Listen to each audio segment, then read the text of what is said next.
Good news muna po tayo, higit 1,000 patupat inihain po sa kapistahan sa Puzorobio, Pangasinan.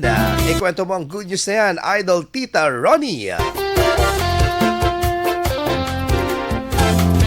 Sa unang tingin pa lamang ay nakakatukso na ang mga patupat na karaniwang ipinapares sa mainit na kape. Bagamat may kaunting hamon sa pagbabalat nito daw sa pagkabuhol-buhol ng dahon ng niyog, nananatili itong paborito ng marami daw sa lambot at kakaibang lasa nito. Sa pagdiriwang ng Patupat Festival sa bayan ng Puzorobio, mahigit 1,000 piraso ng patupat ang inihanda at inilatag ng lokal na pamahalaan bilang handog sa mga dumalo sa kasiyahan. Agad itong pinilahan at tinangkilik ng mga residente at bisita na sabik makatikim ng lokal na kakanin. Ang patupat ng bayan ay gawa sa malagkit na bigas na binalot sa dahon ng niyog at niluluto sa tubo o sugarcane na nagbibigay ng natural na tamis at natatanging texture na ipinagmamalaki ng mga taga Puzorobio. Sa mga ganitong okasyon, umaasa ang mga gumagawa ng patupat na mas lalo pang lalakas ang bentahan nito hindi lamang sa kanilang bayan kundi maging sa mga karating lugar. Kasabay ng patuloy na pagpapakilala sa isang tradisyon na tunay na kinagigiliwan. Yan ang ating good news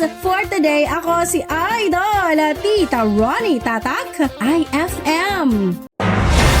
IFM News. IFM News. IFM News.